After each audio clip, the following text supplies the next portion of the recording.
Bienvenidos una vez más a Un Día con Ángel aquí en Excelsior TV. Vamos a hablar hoy de un tema que probablemente a algunos moleste o incomode. Vamos a hablar de los mitos que han dado lugar a la formación no solo de este país, sino prácticamente todos los países del mundo han sido construidos como un instrumento para amalgamar a los diferentes sectores sociales. Decía, están basados en mitos. El mito como instrumento para conformar una nación o un país no es malo en sí mismo. Ayuda, contribuye en determinados momentos, como dije, a cohesionar a la sociedad, a unirlos frente a un enemigo externo, por ejemplo. Sin embargo, el problema con ellos, con los mitos, radica en que no obstante que el tiempo pasa, seguimos o se sigue uno aferrando a aquella cosa vieja que fue útil en un determinado momento, pero en las condiciones nuevas, con los cambios profundos que se registran en la sociedad en todos sentidos, el aferrarse a los mitos puede ser algo paralizador, algo que detiene la búsqueda de opciones mejores en cuanto al crecimiento y el desarrollo económico, por ejemplo. México es un país donde usted levanta una piedra y salen 100 mitos. El problema no es que tengamos una gran cantidad de mitos como elementos fundacionales de nuestro país. El problema es que todavía hoy nos seguimos apoyando en ellos, dizque para construir el futuro. Yo no estoy en contra de que todavía se enseñen esos mitos de que el águila devorando una serpiente y cosas así. No, eso no me afecta ni creo que sea malo en sí mismo. Tampoco estoy en contra de ese conjunto de mitos que nos ha dado un número casi interminable de héroes y heroínas y que al final de cuentas hoy los historiadores, producto de sus investigaciones, han en muchos casos echadoslos abajo, pero se siguen transmitiendo, se siguen difundiendo y de tal manera pues que ahí están. No me refiero a ese tipo de mitos. Pero hay particularmente un mito que es sumamente dañino, no solo para este presente complicado que tenemos, sino que es un obstáculo casi insalvable, así lo parece y aparece en no pocas ocasiones, para empezar a construir un mejor futuro. Ese es el mito del petróleo y la electricidad.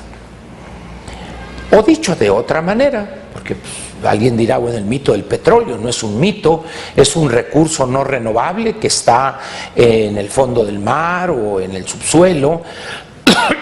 Y la electricidad, bueno, pues con maquinaria y equipo adecuado se genera fluido eléctrico.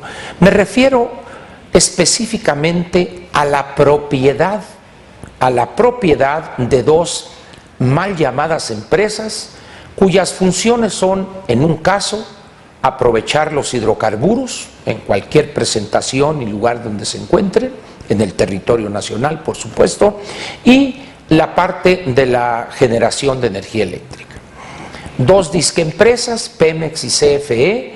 Se nos ha dicho hasta la saciedad, ese es el mito dañino, perverso, que estas dos empresas son propiedad de los mexicanos.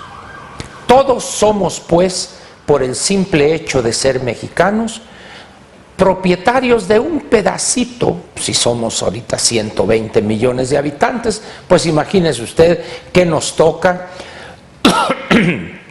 de cada una de esas disquempresas.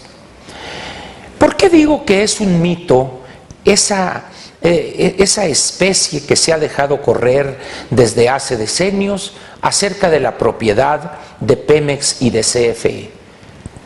Simple y sencillamente porque la evidencia porque la experiencia acumulada ha demostrado una y otra vez, de manera fehaciente, clara, contundente, diría incluso, que los mexicanos no somos dueños en forma alguna de esas dos disquempresas. Yo no sé de quién sean propiedad, pero lo que sí sé es que un puñado de mexicanos, un grupo muy reducido de sinvergüenzas y de vividores del sector público, son los que usufructúan recursos de todo tipo de esas empresas y también recursos que en teoría, porque así está en la Constitución, deben ser propiedad de toda la nación, como es el caso de los hidrocarburos.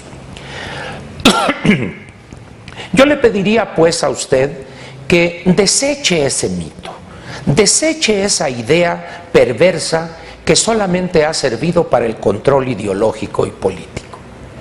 Y en lo material, solo ha servido para generar una casta divina de burócratas, en algún caso, y de trabajadores con un nivel bajísimo de productividad, pero con una carga de privilegios que raya en lo obsceno.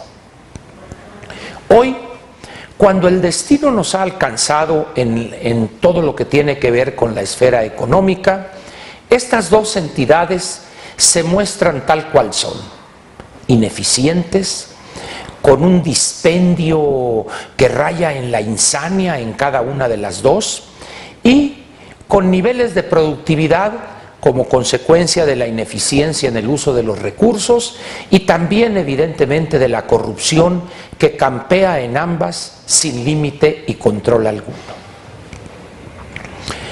Hoy el mundo ha entrado ya de lleno en una nueva etapa en lo que se refiere a la energía.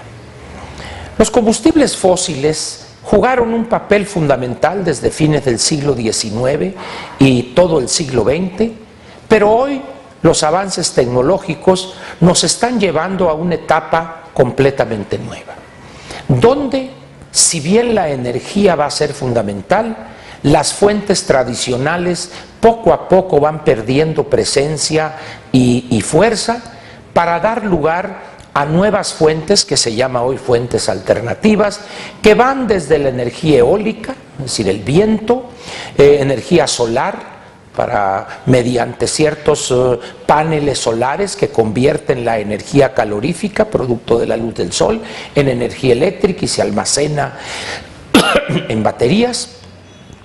La energía geotérmica, en el subsuelo hay grandes concentraciones de vapor a altas temperaturas y eso puede ser utilizado también como una fuente alterna de energía. La energía nuclear, y hoy los centros de investigación en el mundo, particularmente los que se dedican a este aspecto de la tecnología, cómo generar un uso más eficiente de los recursos escasos energéticos con los que contamos, han llevado a, como decía, a una etapa nueva. Y no me estoy refiriendo al fracking o a la fractura hidráulica, al shale gas o el shale oil, porque esa tecnología no es nueva.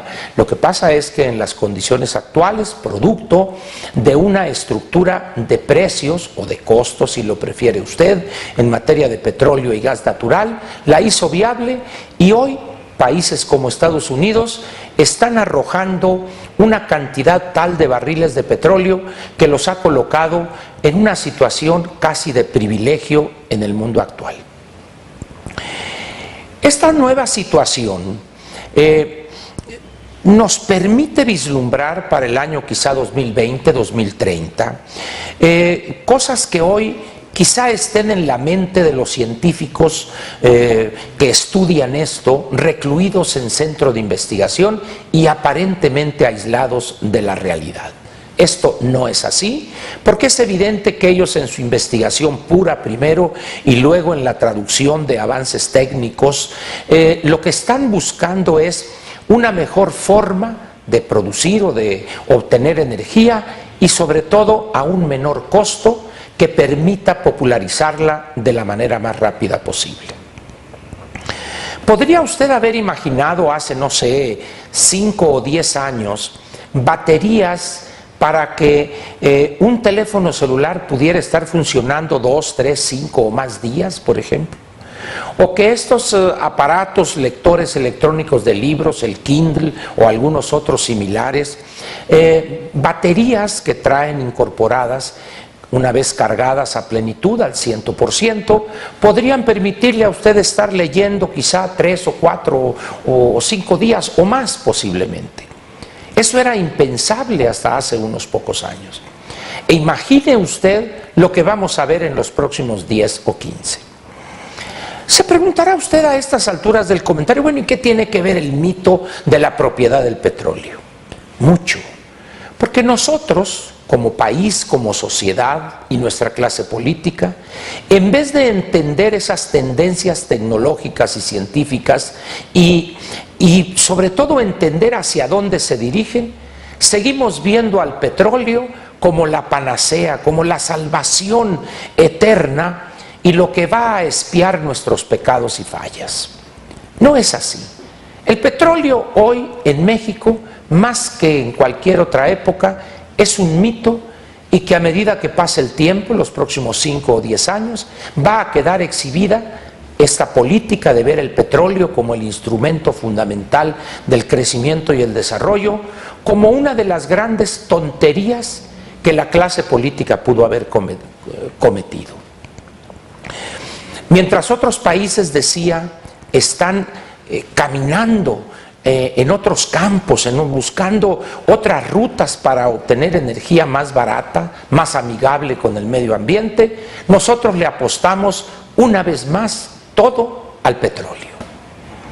Es lamentable que caigamos en esa situación porque además de que tenemos algo que se llama empresa petrolera, que en realidad es un grupo de bandoleros tratando de acabarse o de agotar el recurso, nos ha impedido destinar o simplemente voltear hacia otros campos donde pudiéramos estar viendo perspectivas diferentes.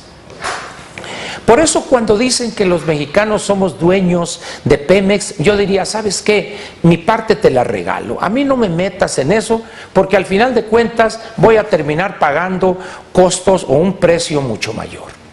No quiero saber yo nada del petróleo. A mí me gustaría ver a nuestro país incursionar en nuevas fuentes de energía que fueran más baratas, más amigables con el ambiente, pero sobre todo aprovechadas de una manera más honrada, más eficiente. Quisiera ver yo un espacio o un nuevo modelo energético donde la corrupción que ha campeado en Comisión Federal de Electricidad y en Petróleos Mexicanos, si no desapareciera del todo, al menos estuviera presente, pero en una escala mucho menor. Ese mito del petróleo, pues, o de su propiedad de todos los mexicanos, es una de las grandes tragedias nacionales que además de sumirnos en una situación donde la corrupción es el gran ídolo, es lo que adoramos, nos ha impedido buscar otras fuentes de energía, pero también nos ha impedido ser fiscalmente responsables, lo cual lo comentaremos en alguna ocasión posterior. Yo me despido agradeciéndole su atención aquí en Un Día con Ángel en Excelsior TV y lo espero mañana para otro comentario relacionado con algunos temas de la economía. Muchas gracias y muy buenas noches. Te invitamos a seguir cuestionando la información con los siguientes videos.